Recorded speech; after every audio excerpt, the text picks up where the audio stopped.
Boy, I'm tired as hell. Tired. I don't know. Did I make that up just now? Probably. So my body is tired, but my brain is wired. So today, I want to talk about how physical pain can fuel you. So I talk a lot about, internalized pain, emotional pain. But physical pain can also be fuel. Now, I've kind of gave you the tip of the iceberg as far as, some of my physicality. But to really, really dive deep into it, right? So, ever since I was little, I am intolerant to heat. Heat just makes me sick. Like, if I can't get in the sauna, I imagine I'll pass out. I've never even tried. I'm not gonna. Even a shower that's too hot sometimes will make me feel like I'm gonna pass out. So, I have something called POTS. Postural orthostatic tachycardia syndrome. Basically, when you stand up, your blood pools in the bottom half of your body, and it's just like throws your body off balance, and it makes you have tachycardia. Your heart rate goes up. And I suspect it's something I've had since a child, but I wasn't diagnosed with it until I was pregnant with my first son.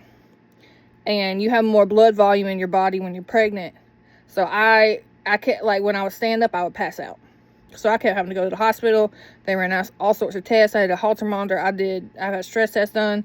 I've had all types of stuff. I was the youngest person at the cardiologist, kicking it with everybody's grandma, We're just in there chopping it up. But I can deal with, like, the heart palpitations and all. That's a big reason why I don't drink, too.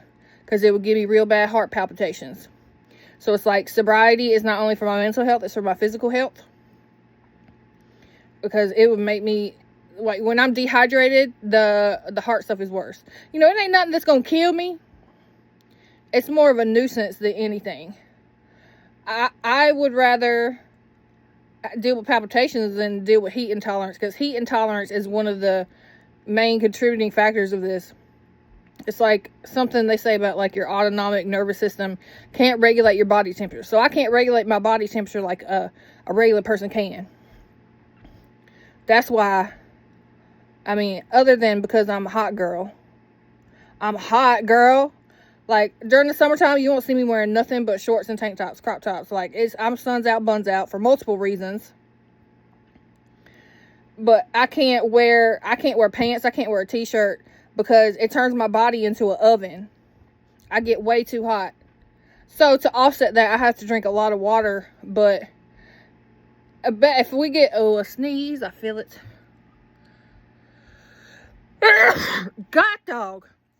So if we get back past about 80 degrees, I'm pretty miserable. Like, I have to have, like, a umbrella, a parasol or something, like one of them neck fans, a spray bottle for my face. The heat intolerance is the worst part of this whole thing. Like, the heart stuff I can deal with. I wish I could deal with the heat. But again, it's like, I'm already fire. So fire and heat, it's just like, sometimes it's just too much heat. God, I gotta fix this pillow. Hold on. Okay. I'm trying to get comfortable. Right? So, that was something they told me when I was pregnant. And I used to have to be on medication for it. They have me on beta blockers. And I recently stopped taking it again because I've learned to control it. A lot of it, you think it's like palpitations and stuff, but some of it is just be anxiety. And once you control your anxiety, what do you have to, have a high heart rate about? It's like, you think you got heart palpitations and high blood pressure. You just need to release some energy. And then, like I said, I've had a lot of surgeries. I lost count, maybe 15 or something. And this was all after I had kids. Like, that was a downward moment in my life, or as far as my health. It took me long time to get back to normal, but a lot of the damage is long lasting. But again, I tell you all this to tell you this about how it can be fuel. So that's just like the tip of the iceberg, right? I got something called POTS. After my first son, I had gallbladder surgery, and I had an abnormal EKG. And then they said I got something called long QT syndrome. It's like something about the electrical system of your heart. So it's like, okay, you got the Q here, and the T is supposed to be here. But I got the Q here, and my T over here. Basically, that's what it is. And it can cause some issues, but it freaked me out when I first found out I had it. Because, you know, Dr. Google ain't your friend. But I tried to make Dr. Google my friend. And it said one of the symptoms of this was sudden cardiac death. I'm like, what? So I'm in the hospital about to have surgery on my gallbladder. And then they told me I got this. And they had to, like, explain it to me like I was a child. They're like, don't freak out. Don't freak out. Y'all better wheel me to surgery. You tell me I got some fucking heart condition. But that one, it don't bother me no more. I haven't had abnormal EKGs in a while. So it's like, my heart good. Y'all ain't finna get me down. My heart is too big. My heart is too strong. You see, sorry you tried it, but you really played yourself, right? But let's see, what else did I have? I had a deviated septum. I still have a deviated septum. I had surgery on it, and it didn't work. It reverted back. And my tonsils taken out. Gallbladder. I had a hernia. I'm a tube tied. So, the skin graft surgeries. So they took skin from my leg. 2 different places on my leg. Place on my arm. Had surgery on my foot. On the back of my Achilles heel. Let's see if I can show you this scar. I don't know. But right here is a scar. So I was taking out trash one day. I lived in a 3rd floor apartment at the time. And there had been there was a bottle that had been broken, a piece of broken glass. Shard, I mean like giant piece. And I'm just dragging the trash bag down the stairs behind me. And it turns out plastic isn't that great of an insulator against glass. Well, I sliced the back of my shit open until you can see the tendon moving on the inside. Got a real bad infection. And I ended up with cellulitis. Like that real bad infection shit, right? So I go to the hospital. And like there's this redness spreading up my leg. So they take a Sharpie and they outline the redness to see if it's going to get worse. I can't tell you how many times I've been in the hospital in my life. Hospitalized. It has been... I've been through the ringer as far as medical stuff, especially right after having kids. Within 2 or 3 years of having my kids, I had like 15 surgeries. Again, half of them were from burns. So, you know, that's when you have skin grafts, that takes a lot of time, energy. You know, I've had cadaver skin on my hand. That didn't take, no, my burns were 3rd degree. So, other people's skin wouldn't work. Yeah, FYI, be careful with drain cleaner, because I'm thinking this shit is just like regular drain cleaner. And I dropped the bottle. Like, I've always had issues keeping a grip of things in my hand. Dropped it, spilled it on my hand and my foot. And it wasn't just drain cleaner, it was pure sulfuric acid. So my shit is just, my hand turned white immediately. Like, the skin, it just died. You could see it. And also, another fun fact, sulfuric acid reacts with water. So I think my shit's burning up, and it's like you think you're on fire and you're trying to put it out, and then you just put more fire on it. So back and forth for months, it was a long, very long healing process. I almost had one of my toes amputated. This is a weird story. Okay. So, you know them, like, socks that's a bunch of different colors, but they got, like, loose strings on the inside? Well, somehow, some way, one of them strings got wrapped around my toe. And I had been wearing them socks all day. And I guess it happened so slow that I didn't really feel it while it was happening. I don't know how I didn't feel it, but I took my sock off. Boy, my shit was purple. And so I ended up having to go to the hospital. It's like my skin started turning necrotic. I ended up being in wound care for 6 months. But before that, I was in the emergency room. And they had to, like, debride it. They had to do all types of shit. And they're like, well, if this doesn't work, we're going to take you to the operating room and amputate your toe. Luckily, it didn't. But now there's a thick band of scar tissue around it. But it's still there. I still got, I stay 10 toes down. What else? So my feet hurt, right? My mother calls it the family curse. Okay, so everybody on my mom's side of the family have calluses on their feet. And I'm not talking about like just a small one. I'm talking about like, okay, at the bottom of your foot, it's like one going here. Then there's one under your big toe. Then there's one on the side of your big toe. Then there's one on this little toe and this little toe. And then on the side of your foot. If you're lucky. And I've had them since I was a kid. I don't remember not having calluses on my feet. And I started looking it up. I'm like, there has to be some sort of genetic link for everybody to have it. I guess everybody else was dumb and didn't think about it. I'm like, this has to be some sort of genetic disease. It has to be. There was no other way. So I started looking it up. And, one of the other symptoms is like blisters. It's not just calluses, it's blisters. Under the calluses, there are blisters. So walking can be very painful. Like how other people can walk normally and for long distances of time. I used to try to do that. I used to try to keep up with people.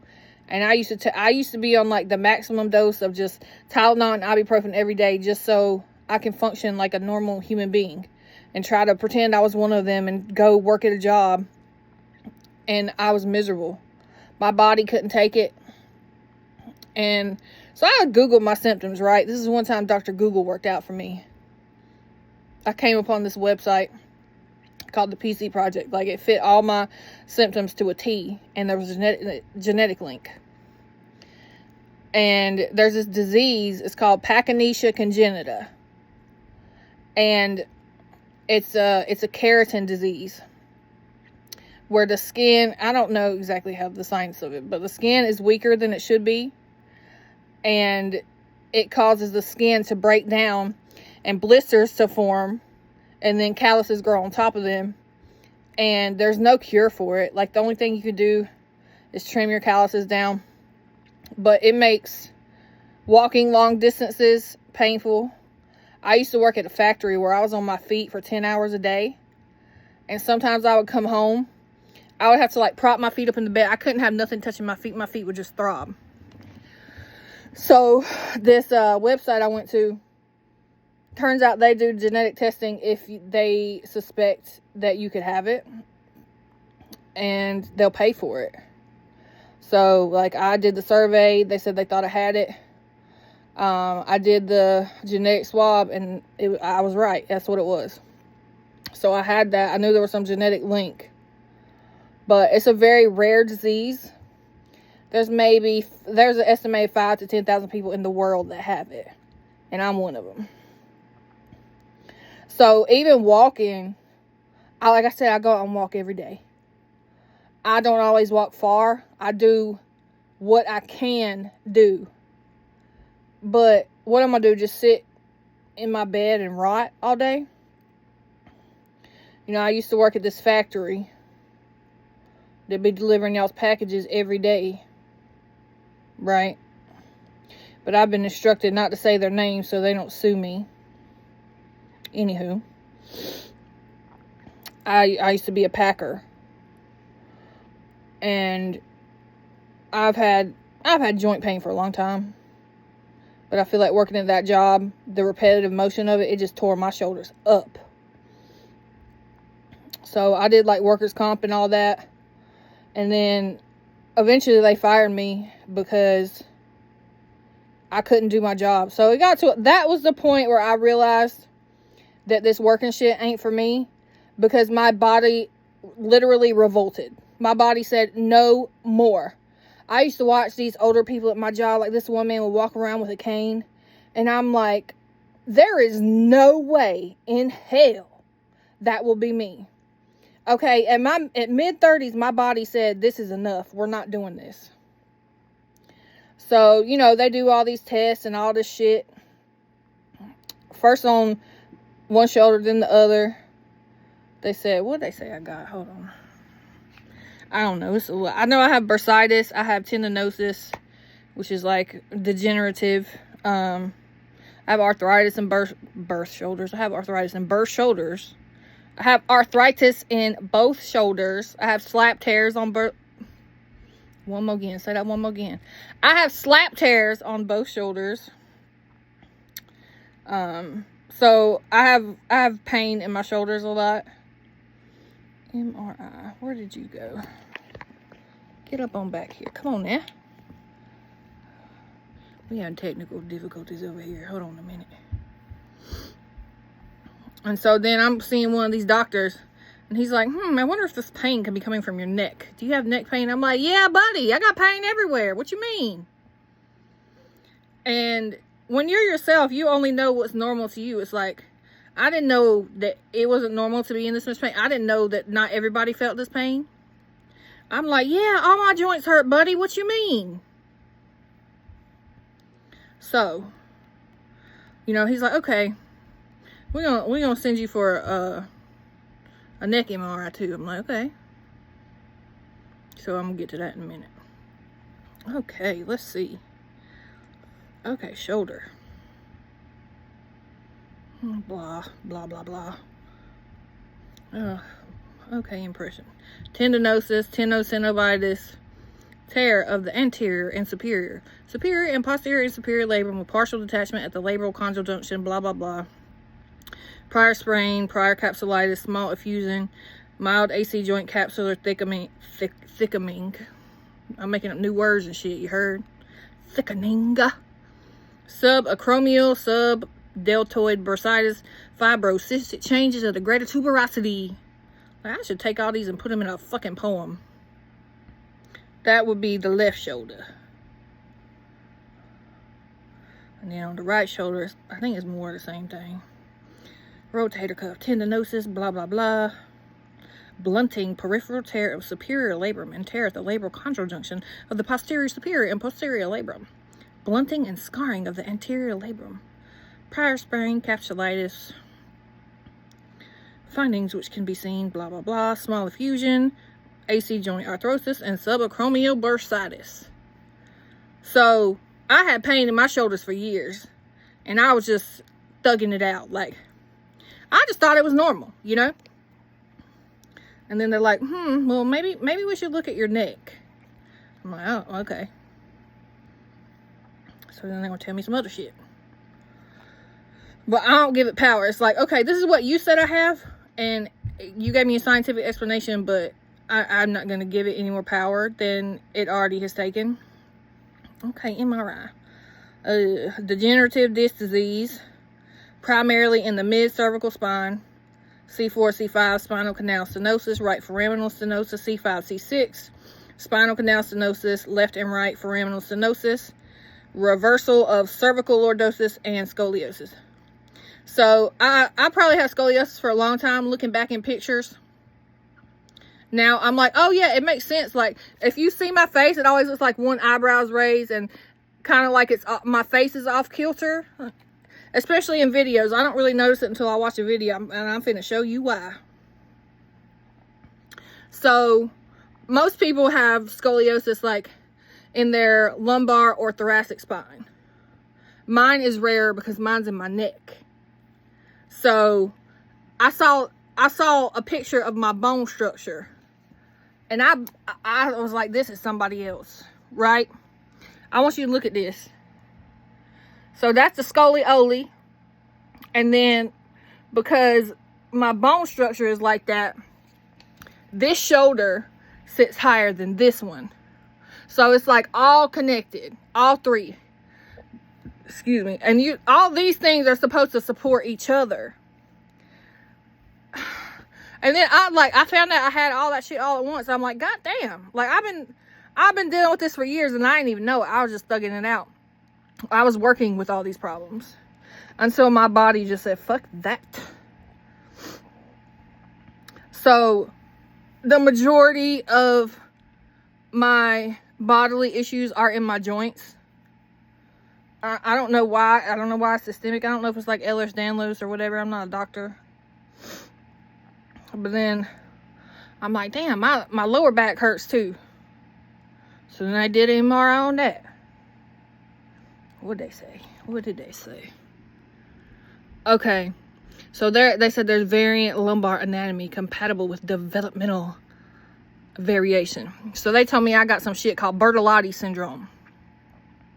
And as far as I understand, it's like your last lumbar vertebra, the L5. So L5 and S1, like your lumbar and your sacrum, are partially fused together. So it forms like an artificial joint that's not supposed to be there. And it puts pressure on your spine. And fun fact, it is also linked with scoliosis. So I got problems in my neck and I got problems in my lower back. And it turns out this is something that you're born with. I didn't know I had any of this shit until recently. I found out about this Bertolotti syndrome in January. I never heard of it before. And I'm like, oh, this is starting to make sense.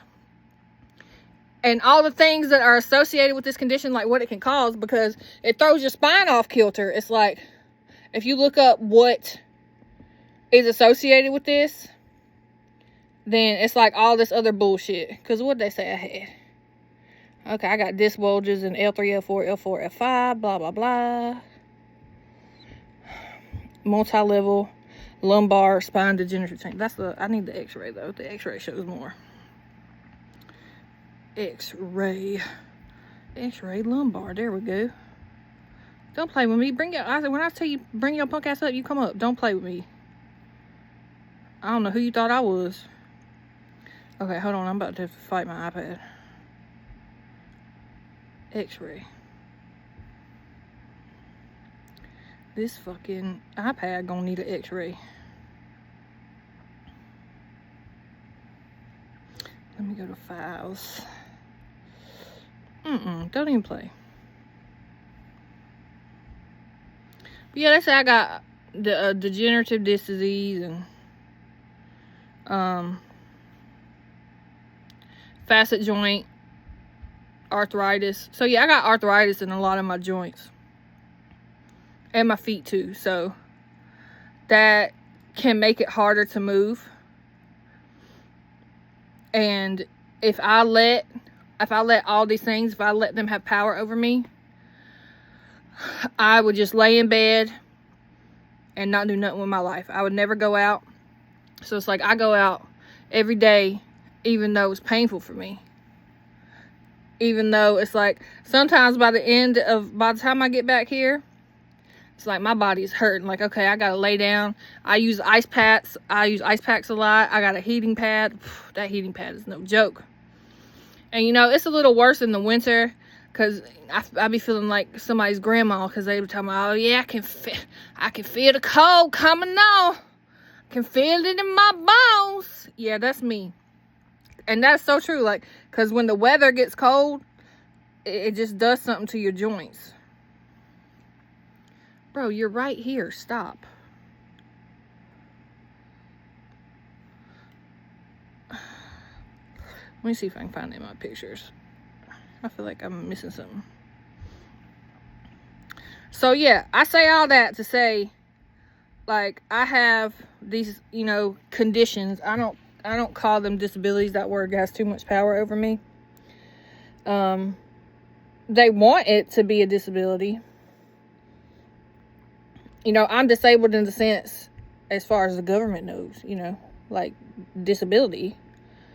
But I don't let the disability stop me because I would have no reason to live if all I did was focus on the pain. So I have so much pain emotionally and physically that instead of letting that pain consume me and not doing anything with my life, I have found a way to turn it into fuel. You know, I don't even like to talk about it a lot, but I feel like it's important for you to see that, okay, you can have all this shit and I'm still going for the win. Like, look at fucking Stephen Hawking, you know, he couldn't move his lips by the end. He couldn't move his body at all, but he still became somebody that was very successful.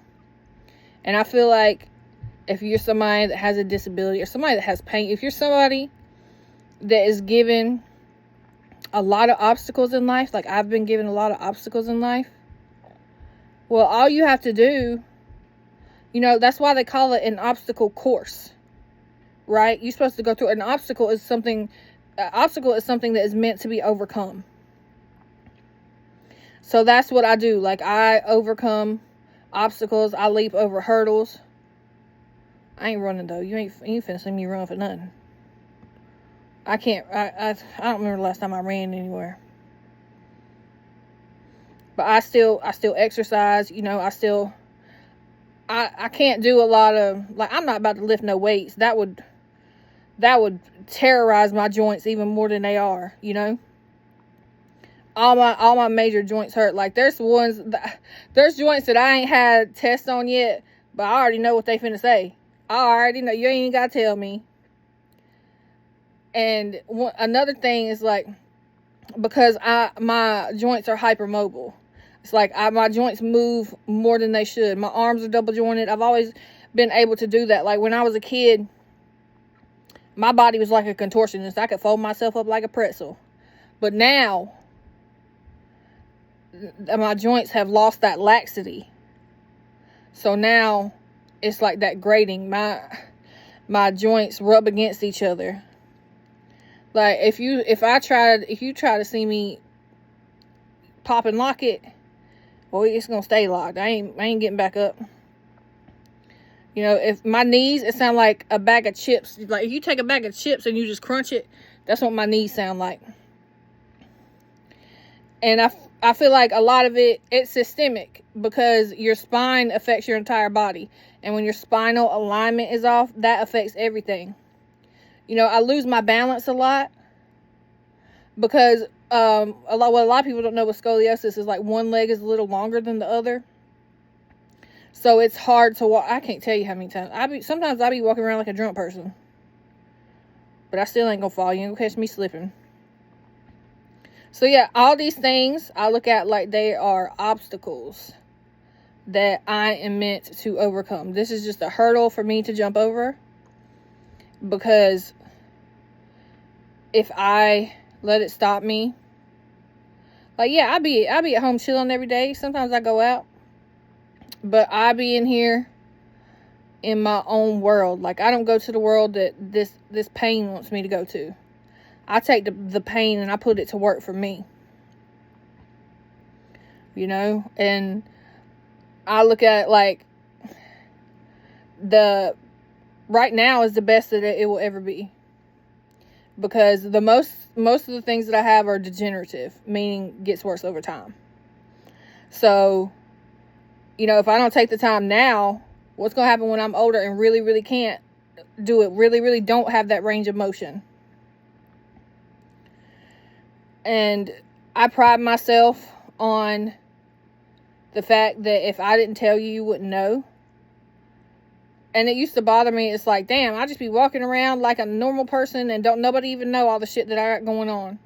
But then I think about the flip side. If I was in a wheelchair, if I had to use a cane, if I was to that point where my disability was visible, I would hate that too.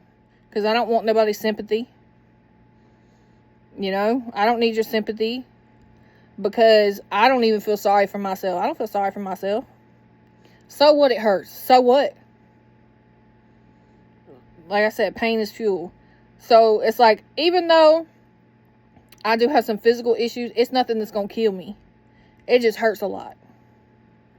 And, you know, I'm a master of pain. Like, pain isn't the master of me. I have mastered pain. And that's another reason why everything comes out so hard. Like, I felt like earlier, the one that I wrote, I feel like there is just this entity inside me that just feeds on pain. Like, I feel like I'm a dragon. Literally, like, a fire-breathing dragon turns your magic carpet to an ashen abstraction. Like, I feel like something takes over me. I'm not human. And it's like, I want, like, I literally breathe fire. I want to set you on fire with my words. I really do. I want to obliterate you. I want to show you that you can't fuck with me at all. It is what it is. And to have this confidence that I have, it's because of pain. Pain is the, you know, my fucking brother's an asshole, you right? The one I told you I don't fuck with. So I got this tattoo. I don't know, 2012 or something. I don't fucking know. I've been getting tattoos for 20 years. But I had just got this tattoo. It's like fresh, right? And somehow I was talking to my brother. This boy slaps me on my tattoo and goes, pain is weakness leaving the body. I should have ran him over in my car and put an end to it right then. But I feel like the exact opposite. I don't, like, pain is not weakness leaving the body. I take in pain and turn it into fuel. That's all I do. Because what am I do? What am I do but sit here? What you want me to do? Get on here every day and talk about how much pain I'm in and I just want to cry because it hurts. No. What's the point of a life like that? Like, I wouldn't have anything to look forward to. I wouldn't have anything to live for. So instead of, you know, being limited by things that want to limit me, I just circumnavigate that. Like, if there's a will, there's a way. And if you can't find one way, there's always another way. There's always a way. And so that's what I do. I just find my way. I just find another way. It's like, okay, my body has decided that working at a job is not for us. Like, sometimes you got to bow to your body. You take care of your body takes care of you. But when your body says, we can't do this anymore, you have to listen. I can't even imagine the damage I would be inflicting upon my body if I had to work every day.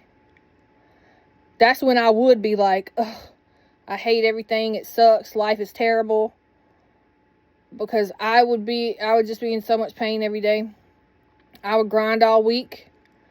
And then I would come home and not do shit. Like, on my days off, all I would do was rest. Because I wouldn't have the energy to do anything else. It's like I was giving all my energy away for a little bit of money. And that don't even make no sense. So again, you have to hack the matrix.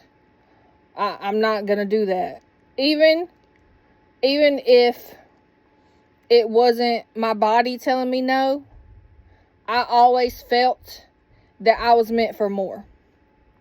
Like, for a long time, before I tapped in, before I started writing again, I felt like I was one stepping stone away from greatness. It's like, I said, I couldn't figure out what it was, though. I couldn't figure out what that next step was to get me here. And then, when I started writing again, it just all fell into place. I didn't realize the depth of my greatness until I started sharing my work with other people, and their jaws would be on the floor. Because, as an outside observer, it's like you get an opinion that's different from something that, you know, you're doing. Like, of course, I have opinions about my work. Now, I think they're fucking superb. But at the time, I didn't even realize what I was doing. I was just doing it. I was just letting it flow. And I speak so naturally in double entendres that sometimes it takes me a minute to be like, oh, look what I did there. Like the one I wrote, I didn't realize what I said until I went back and read it again. Because I said, better pray for strength. Better pray for strength because I pray on weakness. I'll cut through your armor, holes in your defense. And I'm like, oh, I literally cut through your armor. So there's a literal hole in your defense. But because it's so innate, it's like I have to decipher my own words sometimes. I have to be like, oh, look at this entendre I did. And I know that not everybody has that. I know that some people can never do that. And, you know, that's not your purpose. That's cool. We all have a purpose. I feel like everyone has a talent. And not everyone's talent is flashy. Not everyone's talent is performative. You know? There are many things in this life that I won't say I'm not able to do that because I don't limit myself. But I will not be a master of certain things. You know, I'm not going to play a violin. I'm not going to make a ship in a bottle. But I'm fascinated that there are people that can do that. Like, if you are a master of your craft, you know, I feel like you should show that off, you know? Like, if you are a master of your craft, I'm having an arts and crafts show, baby. Come show me. I love people who are confident in their craft. And I don't think there's such a thing as being too cocky, because it's like that saying goes, if you got it, flaunt it, right? Well, I got it. And I know I got it. So this is me flaunting it. And I know that I sound real cocky, because I'm like, I'm coming for everybody. I'm throwing shots. This is the kill shot. Like, you're all dead. Because this is what my spirit is telling me. It's like, I don't have a choice but to be the greatest. It's not a choice, because it's like, if you are what you are and you know what you are, can't nobody fuck with you. And if you would have saw me when I first started writing again a couple years ago, my voice used to shake when I first started spitting. Like, I would be so nervous. I would be so worried about what people thought. Like, ooh, are they gonna like it? Like, some of the ones that I spit lately, when I first wrote them, I'm like, I'll probably never read that to anybody. Like, ugh. I would get so caught up in other people's opinions that it stopped me from being myself. And now, you can love it or hate it. Like, you know how you be going to people's YouTube page and they talking about like and subscribe. You ain't gotta do none of that. I don't care. Just watch it. Watch it. Listen to it. Because you being here is enough. You know, you viewing this is enough. So, yeah, I'm on that hot girl shit. I'm not going to pretend that I am anything but the best. Because I have not heard a single person that can play with words like I do. Like I said child prodigy before technology. I scramble the alphabet like Scrabble. Like I just said, I got more words at the ready than a dictionary. That's the magic in me. I'm a wizard, Harry.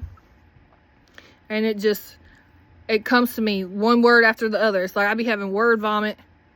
But it's like, ugh, I just spit some shit out of my mouth. And it's like, you know, Leonardo da Vinci work, you know?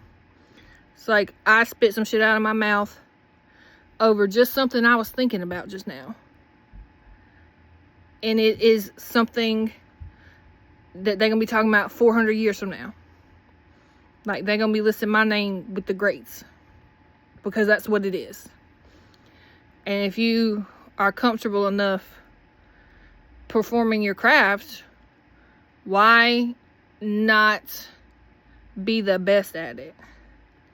You know, everybody wants to talk about who to goat. I mean, y'all can have that. I prefer goddess, personally.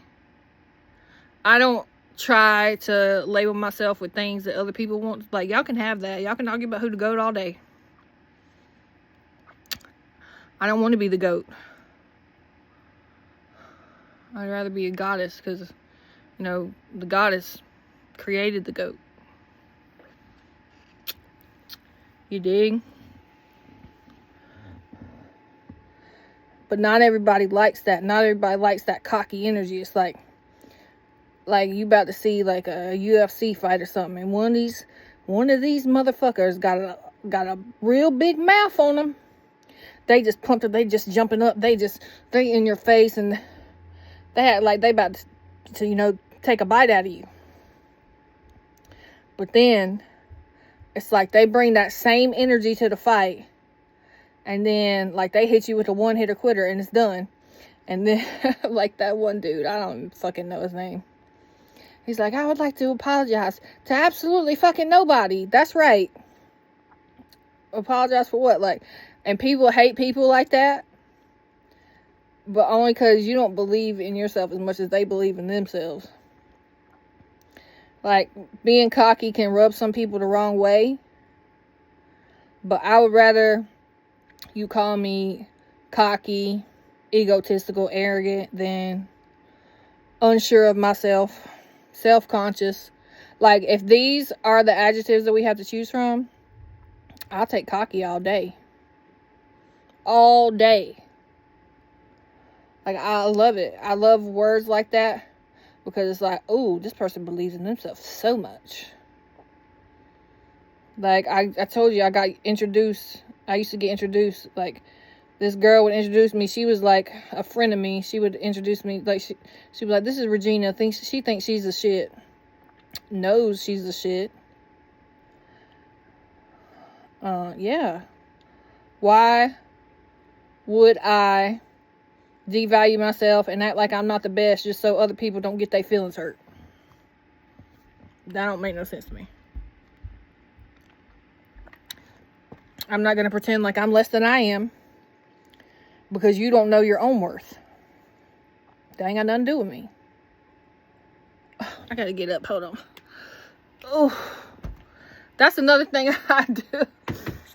I use one thing, just like how you moan during sex, right? It's like sometimes the body, it's like you got to let it out.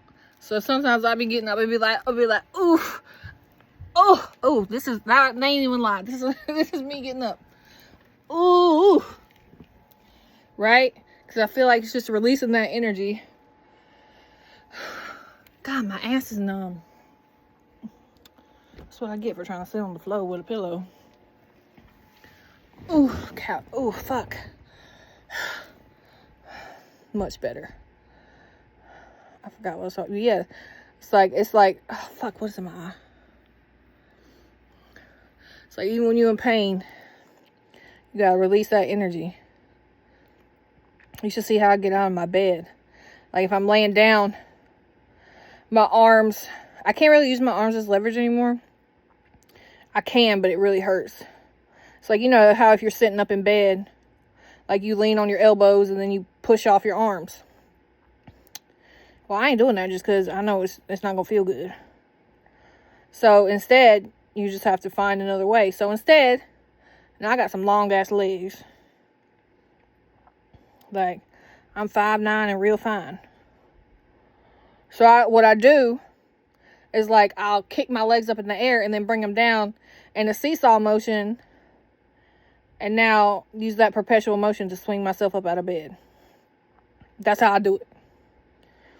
You know, I can't lift my arms above my head anymore. So my shoulder neck movement is really restricted. So what I do, I still got to wear a shirt, right? So what I do is I bend forward. It's like I bend all the way forward. And then it's like you're lifting your arms up, but your arms are facing down. It's like, so when you bend down, your arms are like this. So that's how I put on a shirt. So there's always a different way to do something. Even when the pain is like, you ain't doing nothing. You ain't finna do nothing. Sit your ass right here in this bed. And don't do nothing but lay here. And stay here and rot here. And I'm not hating on nobody that is in a lot of pain, because there's people that's in more pain than me. But pain will always be there. And if you got some disease that's not going to kill you, but it's just going to hurt a lot for the rest of your life, well, you got to find a way to circumnavigate that pain. Or what? Or what? You just won't have a life to live. Like, this year, I'm putting travel on my list. You know, I would speak down and negative on myself. Like, I'll be like, well, what's the point of me traveling anywhere? I'm supposed to be laid up in a hotel somewhere. I can't walk. I can't do this. My shit hurts. Okay, now I look at it like, okay, I'm going to pack a whole bunch of extra pillows. I'm going to make it as comfortable for me as possible. I'm going to use a heating pad, ice packs. I'm going to, you know, occasionally, if that's not enough, you know, then I can take a pill or something to help me feel better, but not rely on it. And then I go out, do something. And then when my body needs to rest, I'm going to rest. But I'm not going to let it stop me. Because one day, I like museums. And living in New York, there's a plethora of museums. Like, there's still a lot of museums I want to go to that I'm going to cross off my list this year. Like, I haven't even been a tourist here. When I came to New York, I went straight to grinding. But now, it's like the only thing I'm grinding is an axe. And I'm chopping down wood. You know, taking that wood, going straight to the paper factory. And now I got some Blue Notes. But yeah, I wanted to go to a museum one day. It was cold as fuck. It was like January. I think it was last year. Yeah, it was last year. Last January. But I'm like, I'm not finna sit in this house all day. I don't care if it's cold. You know, the cold never bothered me anyway. I had a jacket. I put all my shit on. And I said, where's the one place that I want to go that now, you know, some people gotta say for 2 years, have a vacation, come to New York and do a whole bunch of shit in 3 days. Where it's like, you acting like you about to have a search and seizure, but I do things at my leisure because now I live somewhere where all of this is available to me anytime I want it. So I said, where's the one museum that I would want to go to the most? So I went to the Met. That place is huge. I loved it. You know, they had some Native American art there. They had Egyptian stuff. There was so much to look at. And it's like you can't even do it all in one day. Like, yeah, there's a lot of people there. That's one thing you have to learn how to do is navigate crowds. Like, you got to move like you a fighter up here. You got to bob it. You got to learn how to walk through a crowd. You got to bob and weave. So, you know, just learn how to walk through a crowd, and then, you know, it was fun. But even when I went, you know, I would take breaks. I would walk around for a little bit. Okay, should my shoulders hurt, my feet hurt, I'm going to sit down. Sit down, rest for a few minutes, something to eat, something to drink. Get myself a little fuel. And then up at it again. Because, like I said, the alternative is just, you have no penchant for purpose. You don't have a life. Pain is your life. So, like, even if pain is my life, it can be like, pain is like my side piece, you know? Like, yeah, you there, but you're not my main thing, you know? You're not finna be my main thing. So I say all that just to say this. Physical pain, like emotional, mental pain, is also fuel. And if you are in a lot of pain, you also have the ability to release it. I feel like focusing on physical pain, the more attention you give it, the more it hurts. And I've found myself doing that before. I'll be like, oh God, my shoulders hurt so bad. And one day I said, no, fuck this, write about it. That's why I said, I feel it when the pain pushes over. Atlas upholding the blue marble, the way of the world blanketed on my shoulders. Because that's how it feels sometimes. It feels like the weight is crushing. So I wrote the whole entire poem. And by the end of it, I didn't even feel the pain anymore. It's like it can still be there, but you choose not to pay attention to it. You choose to ignore it. If you're dealing with something that's always going to be there, you have to not give any more power to it than it's already taken. You have to take your power back from it. And that's what I do. Because as much as a lot of my poetry is about mental, emotional pain, half of it is also about physical pain. And I write it in a way that can be construed as either. You know, it's whatever you take from it. And the one thing that I love about writing is it's subjective, because me as the author, it may mean something to you, but you get an entirely different message out of it. And I love that. It's like speaking in tongues. There are numerous ways to interpretate. I'm acting like I ain't got no sense, like I'm a moron. There are multiple ways to interpret something. See, that made me lose my whole train of thought. I ain't stupid. Yes, there are multiple ways to interpret something. Just like you might have one word that can mean 3 or 4 different things. So if a single word can mean many different things, then take a whole bunch of words, put them together, and then see how it's interpreted. You know how, like, in these old classic books, you'll be in English class, right? And they'll have you read a few pages, and then your teacher will tell you something about this is what they actually mean, and it won't be none of the words that was on them pages. And we're like, well, this is what the author said. Well, this is what they actually mean. I'm like, how do you know? Did you ask them? But you should have numerous ways to interpret something. I even do it. Sometimes, like I said, I can equate things. If something I'm going through in life reminds me of something I wrote before, I'll go back and read it, give some energy to it.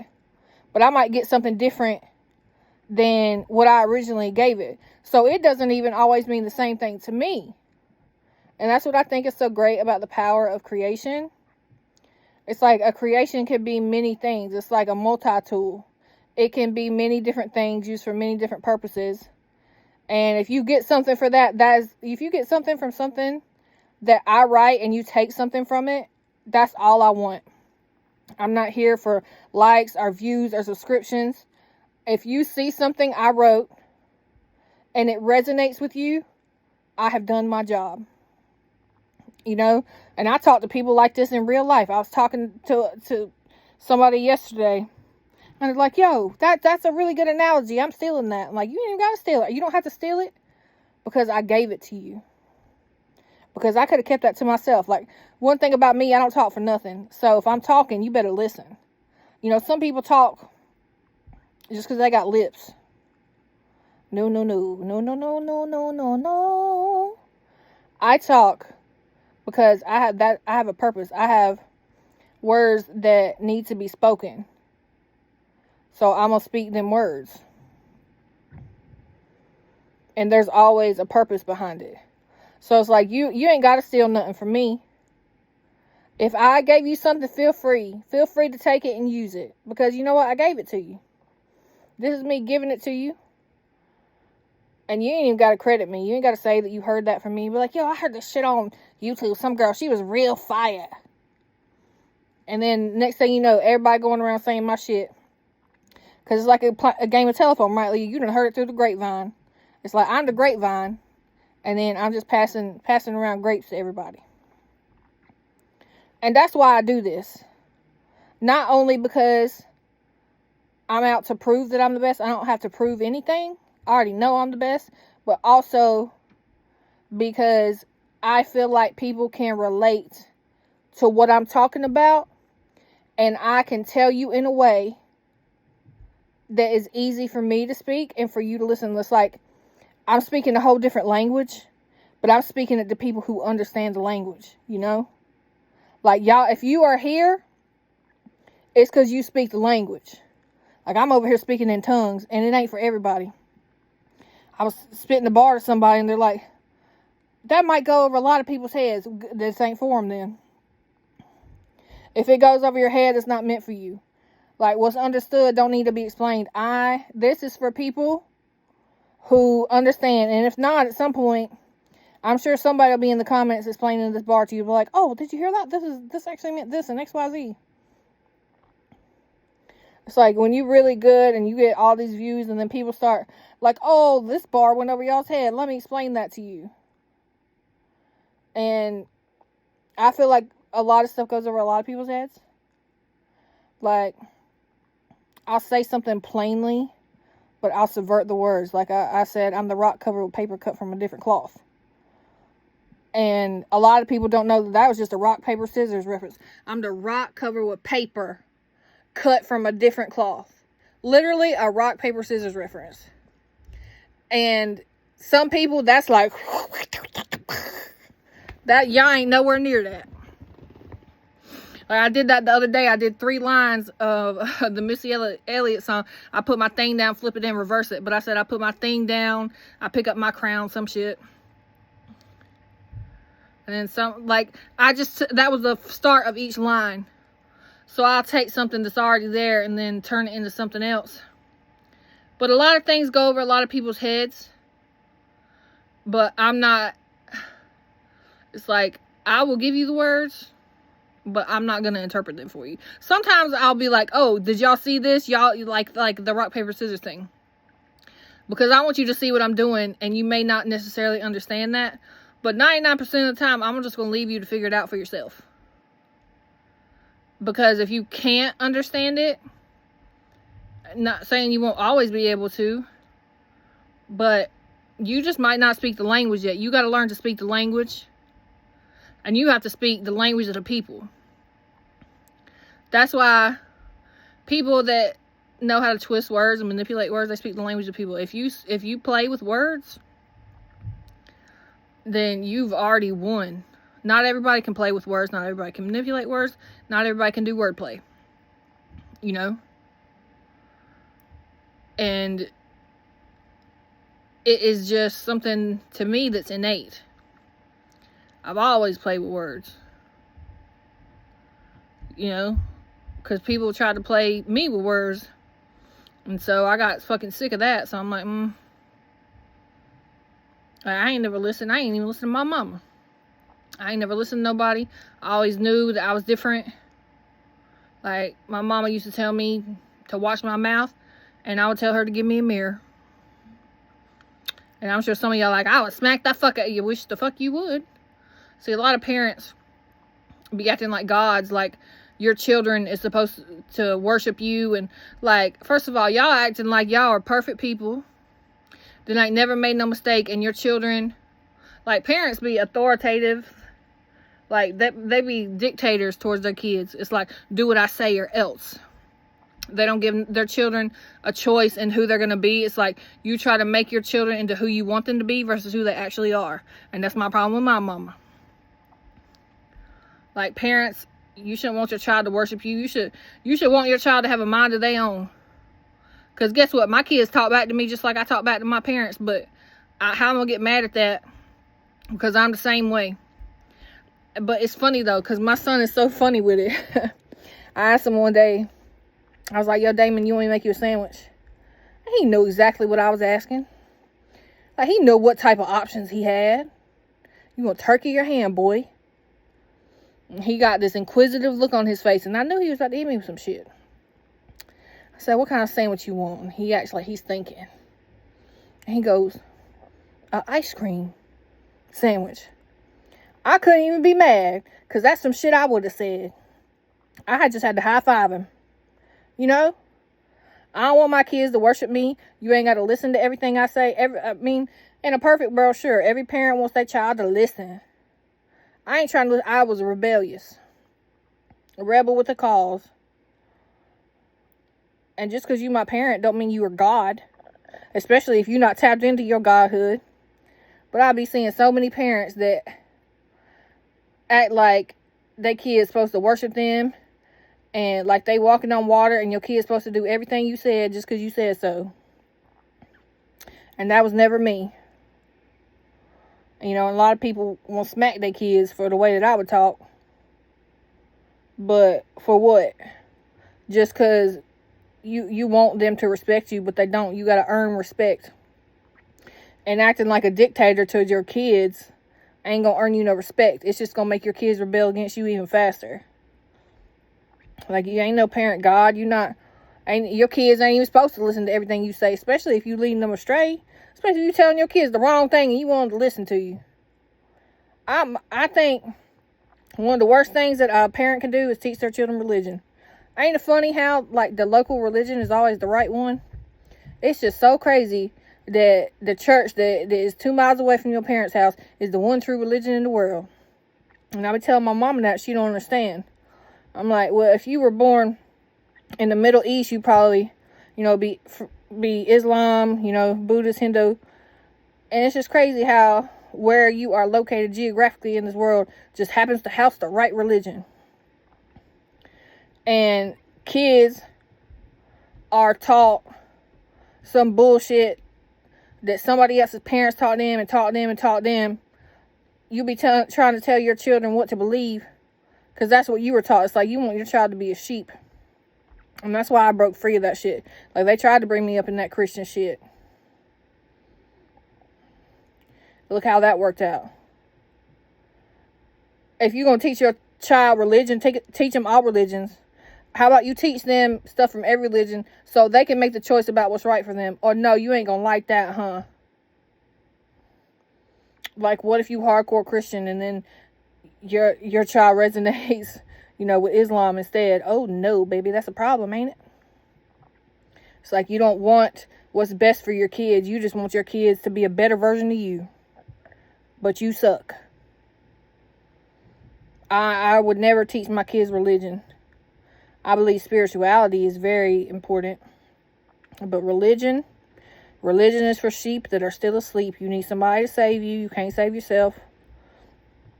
I will say that the one thing that I fuck with about the Amish, they got the Rumspringa where, like, they let them kids go wild. You get an age, you can leave the religion, go party, sow your wild oats, do all that.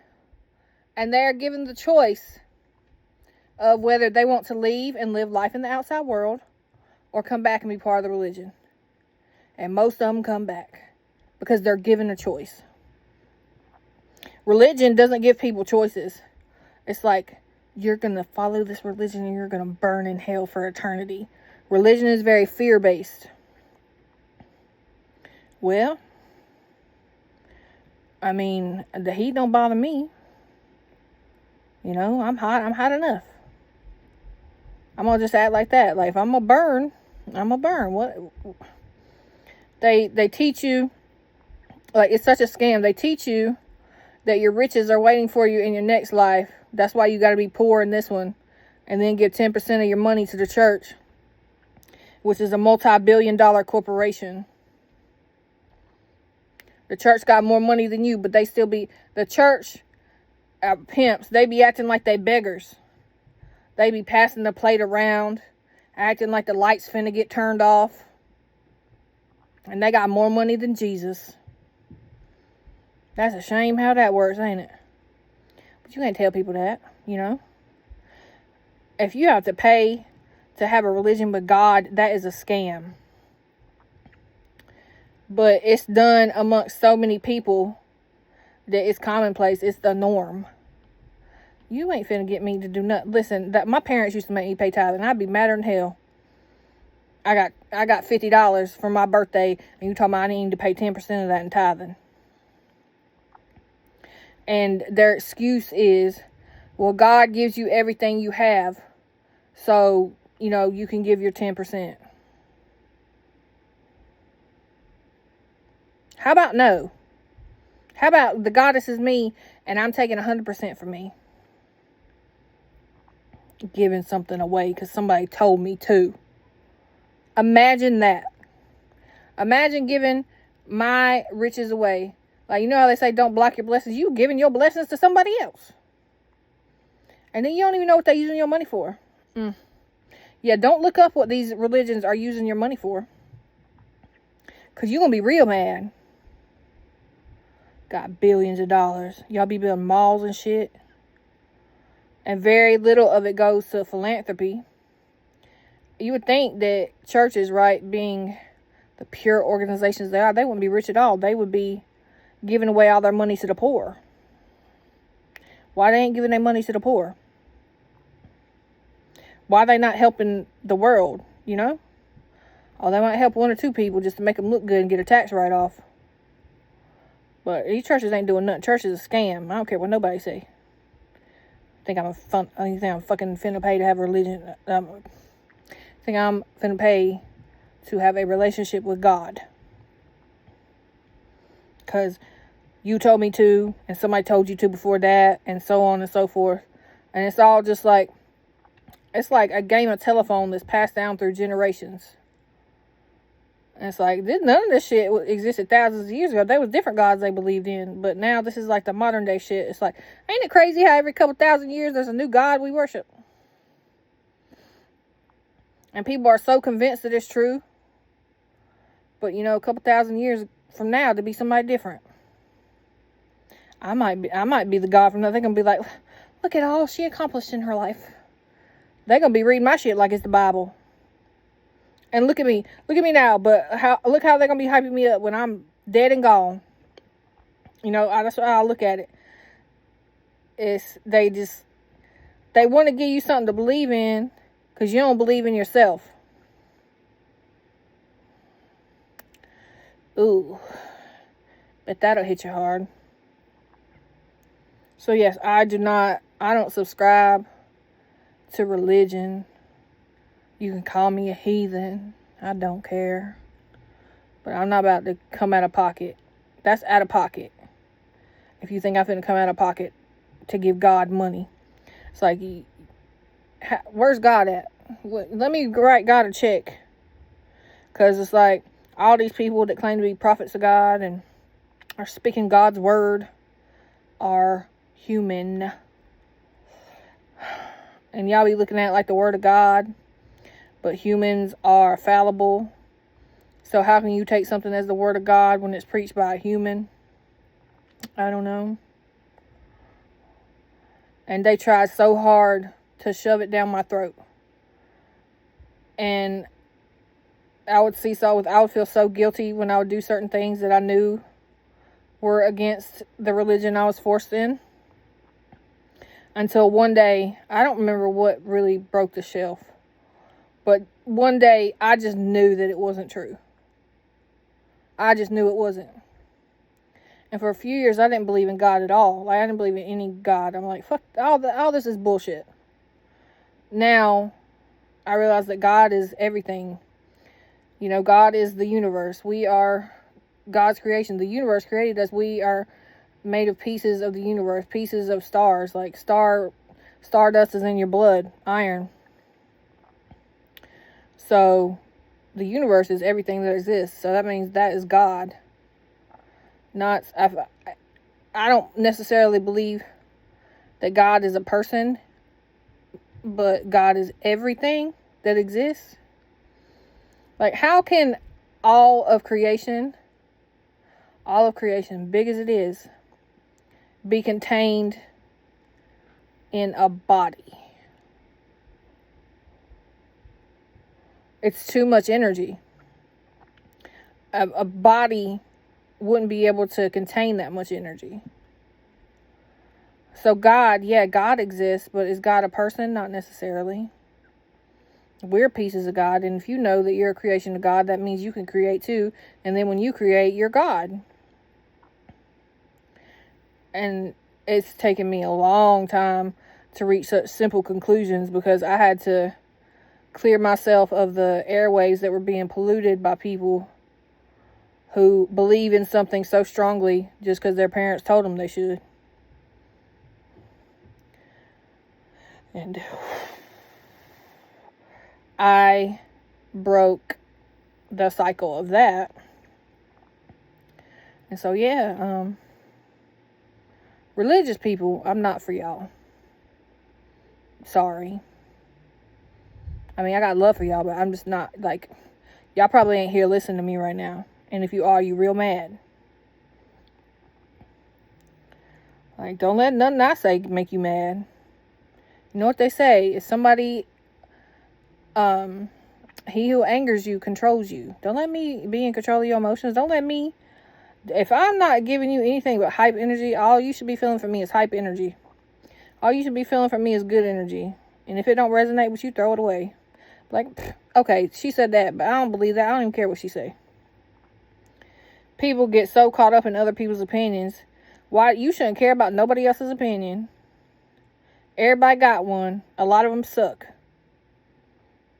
It's like, I don't care about your opinion. If you're not saying something that resonates with me and something I don't agree with, I'm throwing it right in the trash. Right in the trash. Now my brain hurt. I'm telling you, there's a cost to this when you know too much. Because it's like, damn. Ain't too many people out there like that. There's not too many people that have tapped in and know what the universe is and know how to make it work for them. Those people are so rare. I feel like that's what I say, like, be in the world but not of the world. I don't feel like I'm of the world. I'm just here. I'm here. Right now I'm in the 3rd dimension on this place called Earth. I ain't from here. But you know, in this, like, this is where I'm at. I'm here to teach. I said, what did I say? I'm here to unravel this world and then deconstruct. My instinct is linked to the distinct way I think. My succinct words will leave you hoodwinked faster than you can blink. I'm the last of my kind, extinct. That's me. So, that's me. Nice to meet you.